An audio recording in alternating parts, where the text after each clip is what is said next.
सुप्रभात। अजय कुमार दुबे की हिंदी कक्षा में आप सभी यूपीएससी अभ्यर्थियों का स्वागत है। आज हम सब बाबा नागार्जुन की बहुचर्चित कविता हरिजन गाथा का शेष भाग पढ़ेंगे। दोस्तों, हरिजन गाथा कविवर नागार्जुन द्वारा 1977 ईस्वी में रचित एक घटना विशेष से प्रेरित कविता है।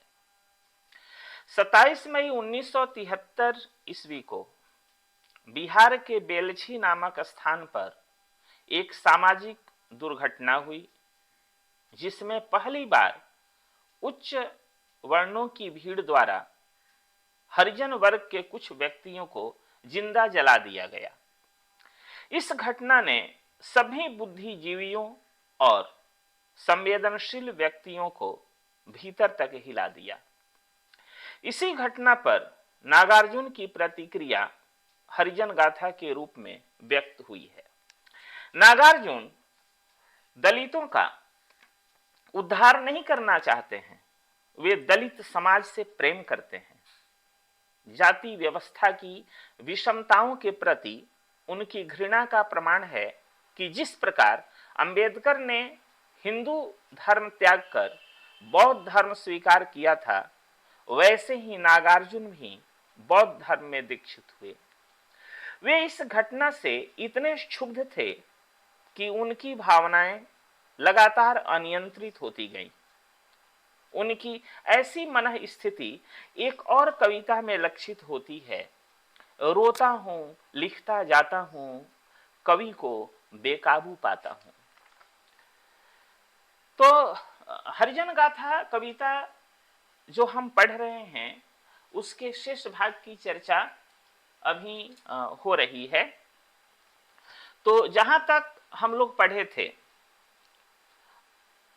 उसके आगे हम लोग बढ़ते हैं। हम लोगों ने पढ़ा था कि जनबल धनबल सभी जुटेगा, हथियारों की कमी न होगी, लेकिन अपने लेखे इसको हर्ष न होगा, गमी न होगी। सबके दुख में दुखी रहेगा, सबके सुख में सुख मानेगा, समझ बूझ कर ही समता का असली मुद्दा पहचानेगा। यहां तक की चर्चा हो चुकी थी। अब आगे कवि कहते हैं, देखिए कवि क्या कहते हैं। कविता जो है यह अपने आप में खुद कह रही है, अरे देखना इसके डर से थर थर कांपेंगे हत्यारे, चोर उचक्के गुंडे डाकू सभी फिरेंगे मारे मारे। जो बच्चा दलित घर में जन्म लिया है, तो उसकी भविष्यवाणी ज्योतिषी कर रहे हैं। जो ज्योतिषी बाबा आए हैं रैदासी कुटिया के, वे उसके बारे में भविष्यवाणी कर रहे हैं कि वह दलित नायक होगा, बहुत बड़ा क्रांति चेतना को आगे बढ़ाने वाला होगा, बहुत बड़ा परिवर्तन लाएगा अपने समाज में, देश में। तो कहते हैं, अरे देखना इसके डर से थर थर कांपेंगे हत्यारे, चोर उचक्के गुंडे डाकू सभी फिरेंगे मारे मारे। यह इतना बड़ा क्रांतिकारी होगा, बलवान होगा, शक्तिशाली होगा कि इसके डर के मारे जितने भी चोर उचक्के गुंडे डाकू ये सब होंगे, हत्यारे होंगे, सब थर थर कांपेंगे, सभी फिरेंगे मारे मारे। इसकी अपनी पार्टी होगी, इसका अपना ही दल होगा, इसकी अपनी पार्टी होगी, अपना दल होगा, अपना समूह होगा। अजी देखना इसके लेखे जंगल में ही मंगल होगा। तुम लोग देख लेना, यह जंगल में मंगल करने वाला होगा, जंगल में भी मंगल आनंद मनाने वाला होगा। लाख विपदाएं आएंगी, मुसीबतें आएंगी, और उसको यह पार कर जाएगा। श्याम सलोना यह अछूत शिशु हम सबका उद्धार करेगा। आज यही संपूर्ण क्रांति का बेड़ा सचमुच पार करेगा। हिंसा और अहिंसा दोनों बहनें इसको प्यार करेंगी, इसके आगे आपस में वे कभी नहीं तकरार करेंगी। देखा जाए, श्याम सलोना यह अछूत शिशु हम सबका उद्धार करेगा। एक तरह से कृष्ण भगवान जो श्याम थे, सांवले थे, उससे माने यह प्रसंग जुड़ रहा है कि श्याम सलोना यह अछूत शिशु, मतलब कविता में कृष्णावतार के मिथकीय प्रतीक का प्रयोग किया गया है। बच्चे का रंग सांवला है, उसकी लीलाओं का क्षेत्र जो है चरागाह है। आगे की पंक्तियों में हम इसे और पढ़ेंगे कि उसकी लीलाओं का क्षेत्र चरागाह है। वह अन्याय और दमन का अंत करने के लिए आया है और जन्म के तुरंत बाद उसे कहीं छिपा देने की आवश्यकता है। ये सारे संकेत कृष्णावतार की पौराणिक कथा से जुड़ते हैं। और जो बात यहाँ कही गई है कि श्याम सलोना यह अछूत शिशु हम सबका उद्धार करेगा, आज यही संपूर्ण क्रांति का बेड़ा सचमुच पार करेगा, तो कविता में इस नवीन नेतृत्व को जीवन की संघर्षशील परिस्थितियों के भीतर से उभरते हुए विकसित होने की बात कही गई है, जिसका तात्पर्य है कि क्रांति चेतना गरीब और सर्वहारा वर्ग के बीच रहकर विकसित होगी। यहाँ मार्क्सवाद की सर्वहारा क्रांति और नागार्जुन की दलित चेतना का संश्लेषण हुआ है, जिसे कविता में संपूर्ण क्रांति कहा गया है। देखा जाए, श्याम सलोना यह अछूत शिशु हम सबका उद्धार करेगा, आज यही संपूर्ण क्रांति का बेड़ा सचमुच पार करेगा। तो नागार्जुन की जो दलित चेतना है ना, तो वह कविता में संपूर्ण क्रांति के रूप में दलित चेतना जो है उभर रही है कि आज यही संपूर्ण क्रांति का बेड़ा सचमुच पार करेगा। हिंसा और अहिंसा दोनों बहनें इसको प्यार करेंगी, इसके आगे आपस में वे कभी नहीं तकरार करेंगी। मतलब कि चाहे हिंसा हो या अहिंसा हो, सबको लेकर यह साथ चलेगा।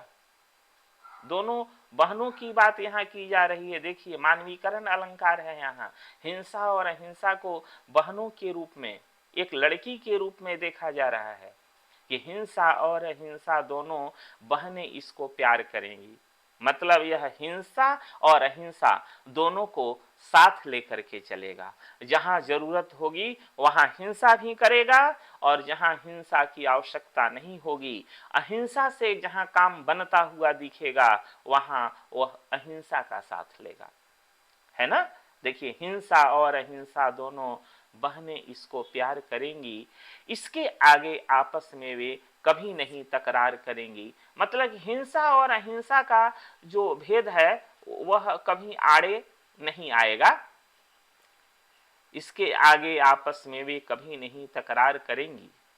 इतना कहकर उस बाबा ने 10-10 के 6 नोट निकाले, बस फिर उसके होठों पर थे अपनी उंगलियों के ताले। इतना कह करके ज्योतिषी बाबा ने 10-10 के 6 नोट निकाले, बस फिर उसके होठों पर थे अपनी उंगलियों के ताले। उंगलियों के ताले होठों पर थे, मतलब कि बाबा ने इसके अतिरिक्त कुछ भी नहीं कहा। फिर तो उस बाबा की आंखें बार बार गीली हो आई। उस बाबा की आंखें गीली हो आई, मतलब कि नम हो गई, आंखों में आंसू आ गए। साफ सिलेटी हृदय गगन में जाने कैसे सुधियां छाई। बाबा का हृदय तो साफ स्लेट के समान था। साफ स्लेट कैसा होता है? जिस पर आप जो चाहें लिख दें। मतलब कि बाबा, ज्योतिषी बाबा अत्यंत निश्चल थे, निष्कपट थे, इसलिए साफ सिलेटी हृदय की बात की जा रही है। तो साफ सिलेटी हृदय गगन में उनके अंदर मानवता थी, संवेदना थी। इस घटना से वे बहुत दुखी हुए थे। तो साफ सिलेटी हृदय गगन में, साफ सिलेटी उनके हृदय गगन में, हृदय रूपी आकाश में। देखिए, यह रूपक अलंकार है, हृदय गगन, हृदय को ही गगन कह दिया गया है, तो रूपक अलंकार है।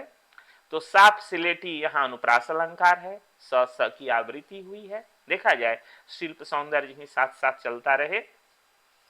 साफ सिलेटी हृदय गगन में जाने कैसे सुधियां छाई। साफ सिलेटी उनके हृदय रूपी गगन में जाने कैसी कैसी सुधियां, कैसी कैसी यादें आ गई, छा गई। नव शिशु का सिर सूंघ रहा था विह्वल होकर बार बार। हुआ माने वे बाबा नव शिशु के सिर को विह्वल होकर बार बार सूंघ रहे थे। सांस खींचता था, रह रह कर गुमसुम सा था लगातार वो। 5 महीने होने आए हत्याकांड मचा था कैसा। मात्र 5 महीने पहले, माने बच्चे के जन्म से 5 महीने पहले वह जनसंहार हुआ था, पैशाचिक नरमेध हुआ था, जिसमें 13 के 13 मनुपुत्रों को प्रबल वर्ग के द्वारा आग के हवाले कर दिया गया था, आग में झोंक दिया गया था। उसका पिता भी उस आग के हवाले कर दिया गया था। एक तरह से वह बच्चा अनाथ जन्मा था। तो 5 महीने होने आए हत्याकांड मचा था कैसा। अब प्रबल वर्ग ने निम्न वर्ग पर पहले नहीं किया था ऐसा। मन इस तरह का अत्याचार पहले कभी नहीं हुआ था कि प्रबल वर्ग के लोग जो हैं, सवर्ण जाति के लोग, दबंग जाति के लोग दलितों के ऊपर, निम्न वर्ग के ऊपर इतना बड़ा अत्याचार किए हों। ऐसा कभी नहीं हुआ था, ऐसा पहली बार हुआ। देख रहा था नवजातक के दाएं कर की नरम हथेली। सोच रहा था इस गरीब ने सूक्ष्म रूप से विपदा झेली। देखा जाए, देख रहा था नवजातक के दाएं कर की नरम हथेली। जो हस्तरेखा देखने वाले होते हैं वे दाहिने हाथ की हथेली की रेखाओं को पढ़ते हैं कि कहाँ कौन सा ग्रह है, ग्रहों की क्या स्थिति है, जो हस्तरेखाएं हैं कौन सी रेखा उसमें क्या कह रही है, ये पढ़ करके ज्योतिषी बताते हैं। तो देख रहा था नवजातक वह शिशु है ना, जो नया नया जन्मा हो उसे नवजात कहते हैं। तो देख रहा था नवजातक के दाएं कर की नरम हथेली, उसके दाहिने कर की, दाहिने हाथ की नरम हथेली को बाबा देख रहे थे। सोच रहा था इस गरीब ने, अर्थात वे गरीबदास थे रैदासी कुटिया के, उनका नाम गरीबदास था। तो सोच रहा था इस गरीब ने सूक्ष्म रूप से विपदा झेली।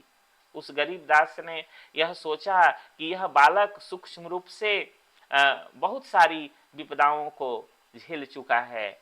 आड़ी तिरछी रेखाओं में हथियारों के ही निशान हैं।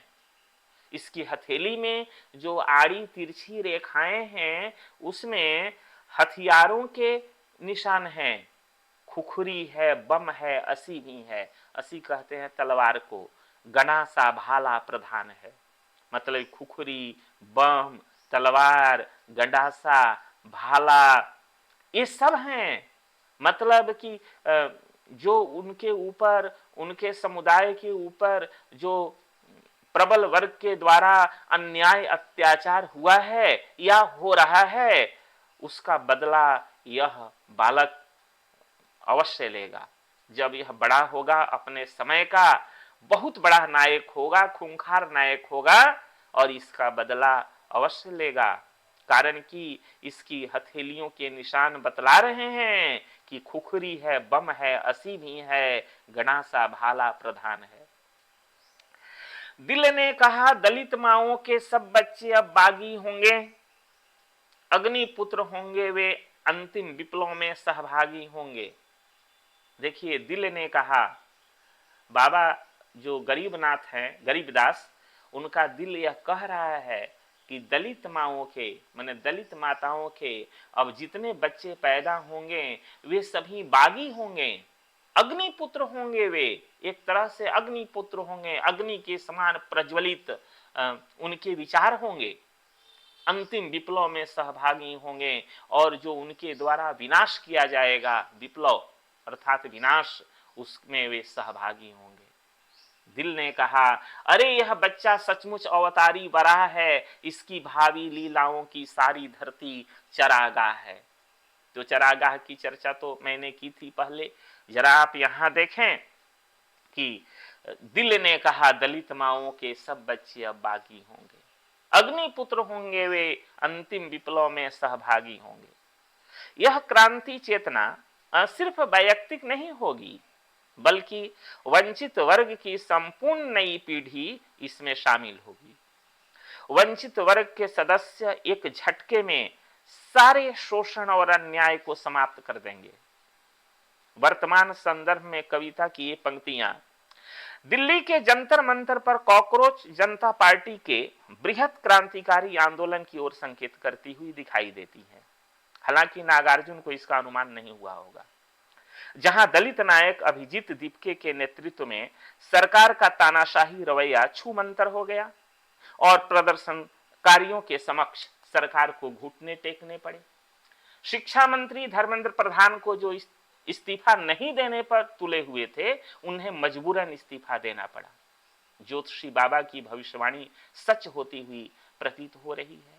आप देखें कि दिल ने कहा दलित माओं के सब बच्चे अब बागी होंगे, अग्निपुत्र होंगे वे, अंतिम विप्लव में सहभागी होंगे।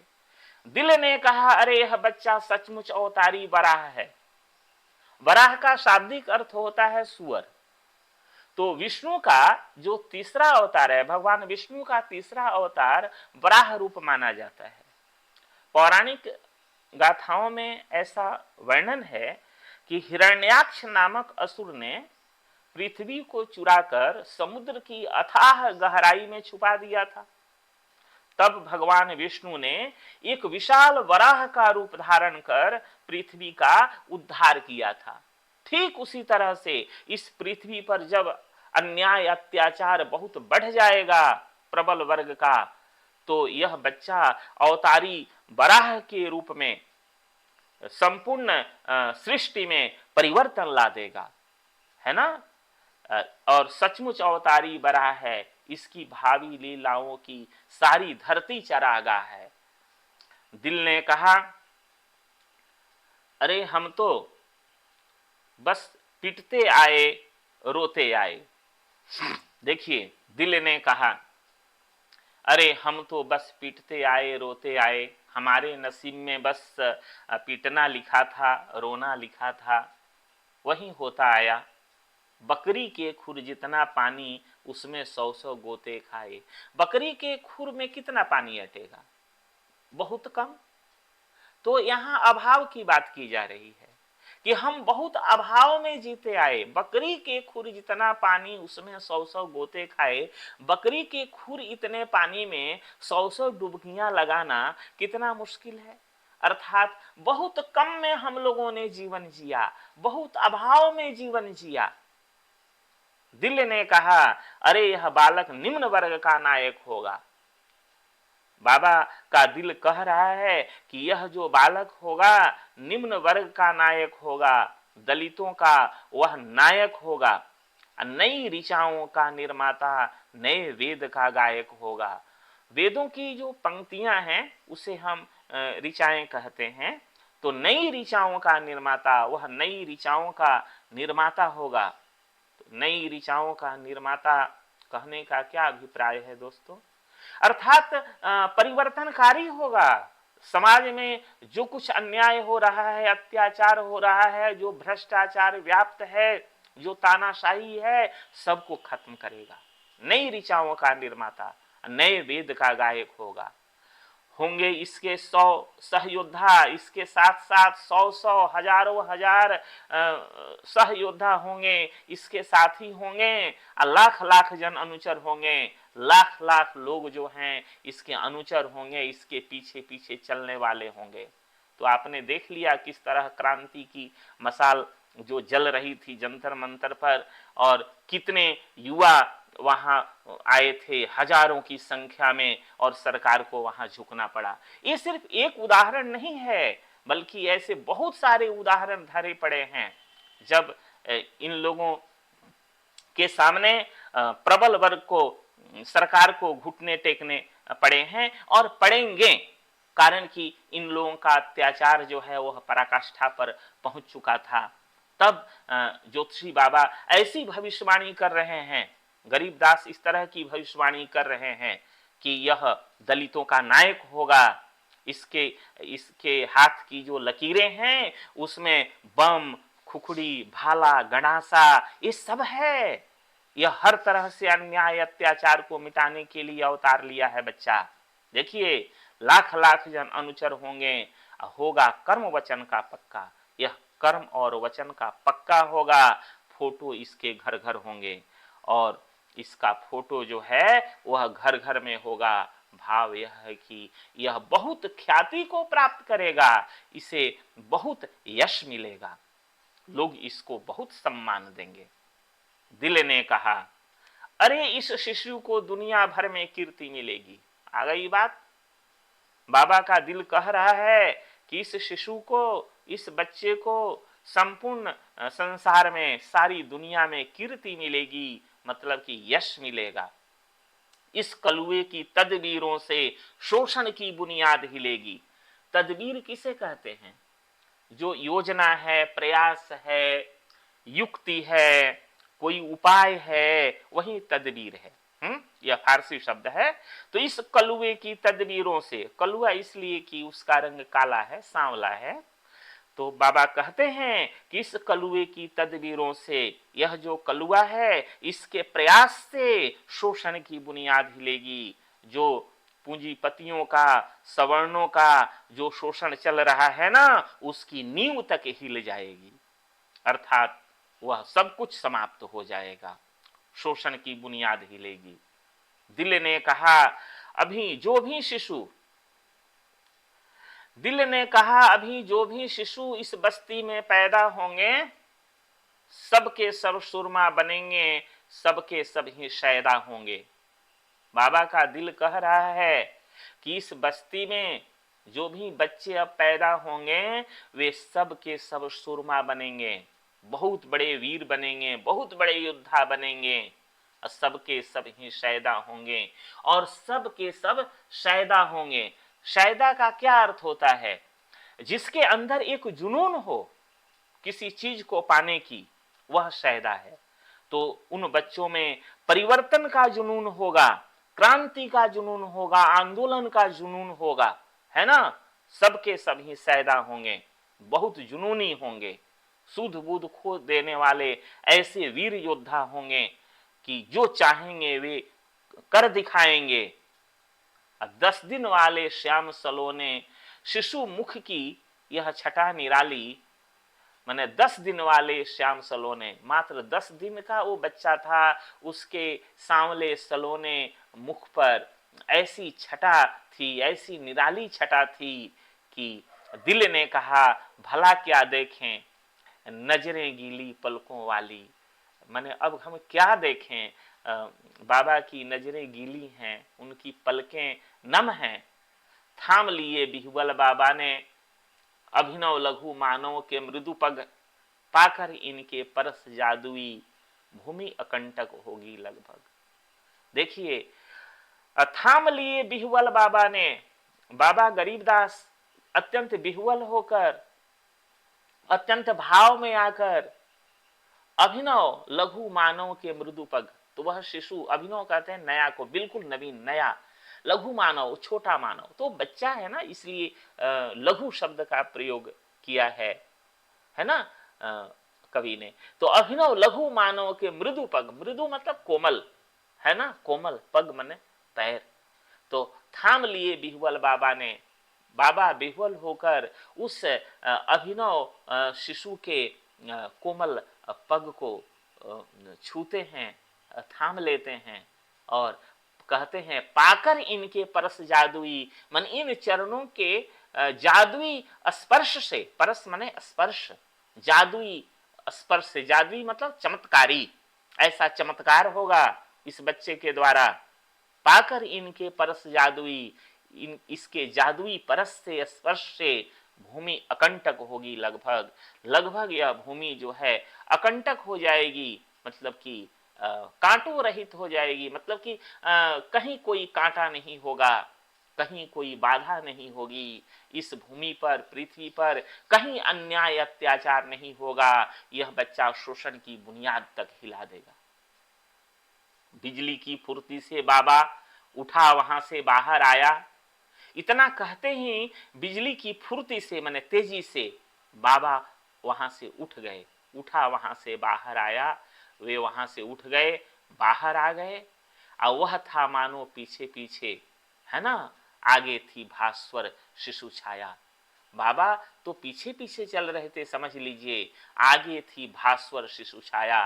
वह जो शिशु था, उसकी जो छाया थी वह भास्वर थी, मतलब कि प्रदीप्त थी, है ना। भास्वर कहते हैं प्रदीप्त, चमकदार को। आगे थी भास्वर शिशु छाया, आगे आगे शिशु छाया जो थी वह प्रदीप्त हो रही थी, एक तरह से उसकी चमक सर्वत्र व्याप्त हो रही थी वातावरण में। लौटा नहीं कुटी में बाबा, नदी किनारे निकल गया था। लेकिन इन दोनों को तो अब लगता सब कुछ नया नया था।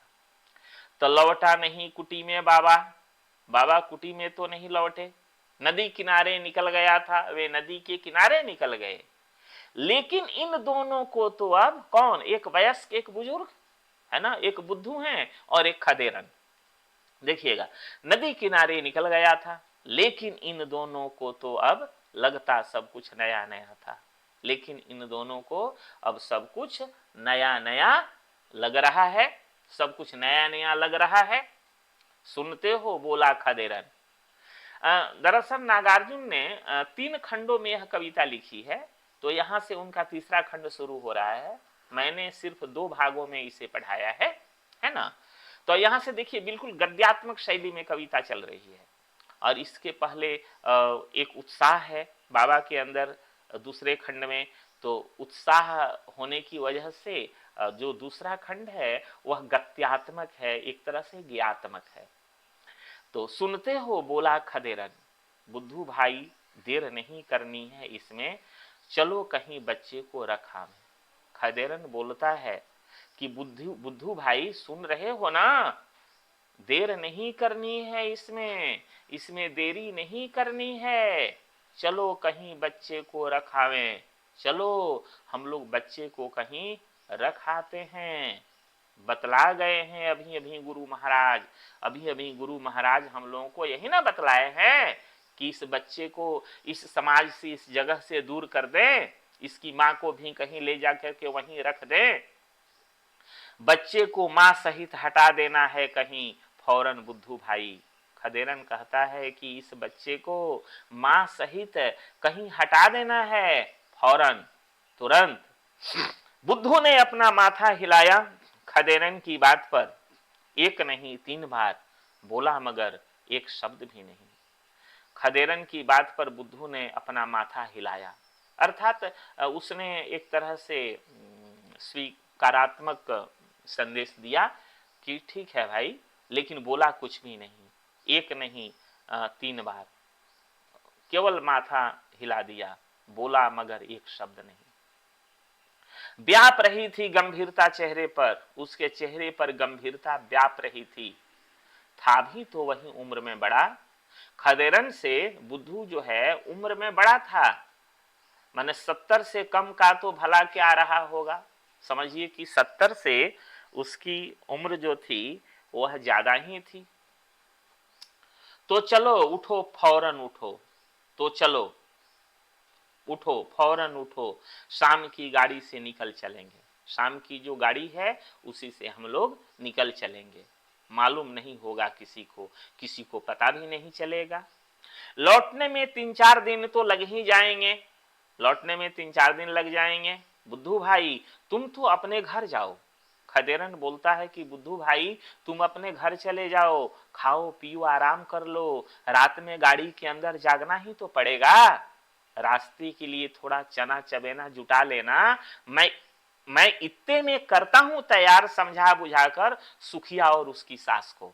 तब तक मैं सुखिया, सुखिया कौन, बच्चे की माँ, और उसकी सास को समझाता बुझाता हूं कि वह तैयार हो जाए कि सुखिया के साथ इस बच्चे को हम लोग ले जाकर के कहीं दूर रख दें, इस समाज से दूर कर दें कि किसी की नजर उस पर नहीं पड़े।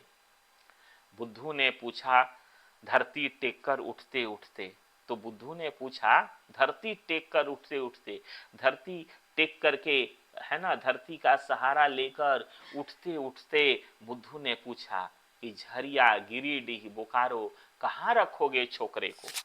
बोलो कहाँ रखना है इस छोकरे को? झरिया, गिरिडीह, बोकारो कहाँ रखोगे, जरा मुझे बताओ।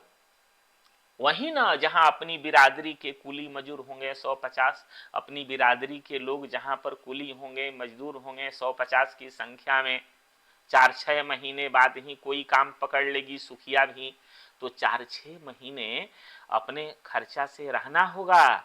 उसके बाद संभवतः सुखिया भी कोई काम पकड़ ले तो अपने बच्चे की परवरिश आसानी से कर सकेगी।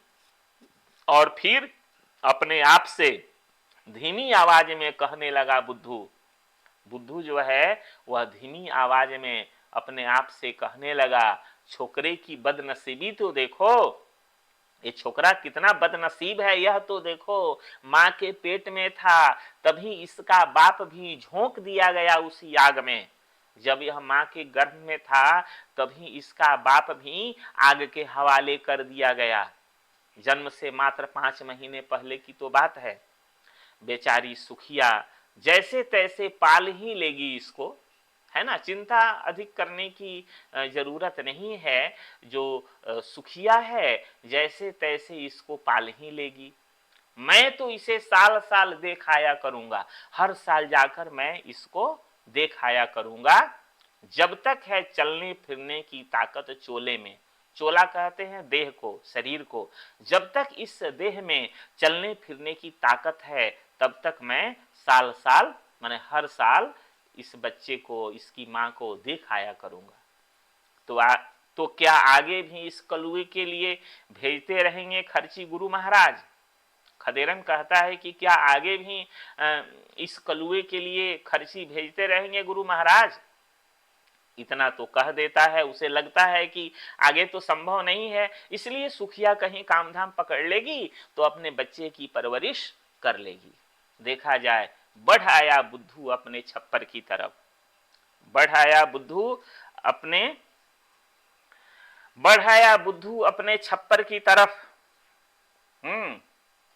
देखिए कविता का अंत एक विशिष्ट बिंदु पर हुआ है। देखा जाए, नाचते रहे लेकिन माथे के अंदर गुरु महाराज के मुंह से निकले हुए हथियारों के नाम और आकार प्रकार, खुखरी, भाला, गणासा, बम, तलवार, तलवार, बम, गणासा, भाला, खुखरी। देखिए कविता का अंत एक विशिष्ट बिंदु पर हुआ है, मान रहे हैं। यहां क्रांति चेतना का दायित्व 2 दलित बुजुर्गों, बुद्धू और खदेरन, सुखिया तथा बाबा गरीबदास आदि पर आ गया है।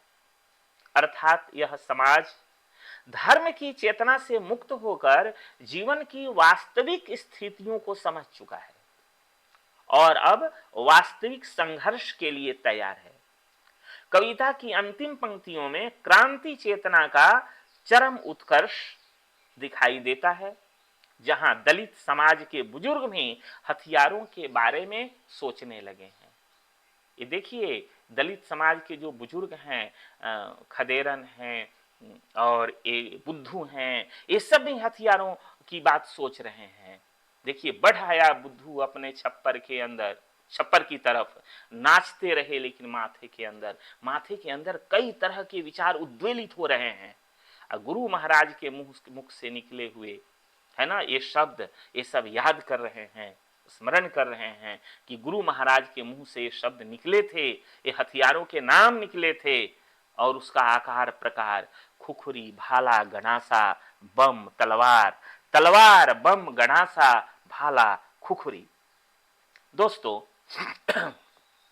हरिजन गाथा को सामान्यतः लंबी कविता माना जाता है, पर यह छायावाद और नई कविता की लंबी कविताओं से काफी अलग है। यह 3 खंडों में विभाजित लंबी कविता है ना। तो पहला खंड देखा जाए कि ऐसा तो कभी नहीं हुआ था, महसूस करने लगी वे एक अनोखी बेचैनी। यहां से लेकर फिर ऐसा तो कभी नहीं हुआ था, यही इसका अंत हो रहा है पहले खंड का, है ना। तो एक तरह से पहला खंड बेलछी कांड की स्मृतियों की पीड़ा से भरा हुआ है। दूसरा खंड क्रांति चेतना के जन्म के उत्साह के कारण गीतात्मक हो गया है, जबकि तीसरा खंड बुद्धू और खदेरन के वार्तालाप पर आधारित होने से पूर्णतः गत्यात्मक हो गया है। एक तरह से गत्यात्मक भी है और गद्यात्मक भी है। कविता में छंद प्रायः अनुपस्थित है, किंतु लय के विभिन्न रूप दिखते हैं। अब प्रथम खंड में पीड़ा की उपस्थिति के कारण धीमी लय लगातार बनी हुई है, माने ऐसा तो कभी नहीं हुआ था, है ना। फिर होता है कि ऐसा तो कभी नहीं हुआ था कि हरिजन माताएं अपने भ्रूणों के जनकों को खो चुकी हों एक पैशाचिक दुष्कांड में, ऐसा तो कभी नहीं हुआ था। तो ऐसा तो कभी नहीं हुआ था पंक्ति की 9 बार आवृत्ति हुई है। पहले खंड के अंत में जहां यह पीड़ा अनियंत्रित हो गई है, वहां विलाप जैसी स्थिति दिखाई पड़ती है कि ऐसा तो कभी नहीं हुआ था कि महज 10 मील दूर पड़ता हो थाना और दारोगा जी तक बार बार खबरें पहुंचा दी गई हो संभावित दुर्घटनाओं की। देखिए, तो ऐसा तो कभी नहीं हुआ था कि 1 नहीं 2 नहीं 3 नहीं 13 के 13 अभागे अकिंचन मनुपुत्र जिंदा झोंक दिए गए हों प्रचंड अग्नि की विकराल लपटों में साधन संपन्न ऊंची जातियों वाले 100 मनुपुत्रों द्वारा, ऐसा तो कभी नहीं हुआ था, है ना। देखिए, 9 बार इस वाक्य की आवृत्ति होती है। दूसरे खंड में जो दूसरा खंड है कि चकित हुए दोनों वयस्क बुजुर्ग, एक ऐसा नवजातक न तो देखा था न सुना ही था आज तक, पैदा हुआ है 10 रोज पहले अपनी बिरादरी में, क्या करेगा भला आगे चलकर। यहाँ से नागार्जुन की जो कविता है उसका दूसरा खंड प्रारंभ होता है ना। तो दूसरे खंड में बाबा के वचनों में क्रांति का उत्साह होने के कारण अद्भुत लय और प्रवाह उपस्थित है। जबकि तीसरा खंड आप देखें तो वहीं से शुरू होता है, सुनते हो बोला खदेरन बुद्धू भाई देर नहीं करनी है इसमें, चलो कहीं बच्चे को रखावें, बतला गए हैं अभी अभी गुरु महाराज, बच्चे को मां सहित हटा देना है कहीं फौरन बुद्धू भाई। तो यह जो तीसरा खंड है पूर्णतः गद्यात्मक और इतिवृत्तात्मक हो गया है। तो यह कविता पूरी तरह से आप समझ गए होंगे, मैं ऐसी उम्मीद करता हूँ, है ना। आपसे अपेक्षा भी यही है कि एक बार पढ़ें समझें, दिक्कत हो तो फिर दोबारा पढ़ें। कहीं कोई दिक्कत हो तो कमेंट बॉक्स में कमेंट आप कर दें, लिख दें, तो फिर मैं आपको इसका उत्तर दे दूंगा। कविता से संबंधित बहुत सारी बातें अभी शेष हैं, उसकी चर्चा हम लोग फिर अगली कक्षा में करेंगे। तब तक के लिए शुभ विदा।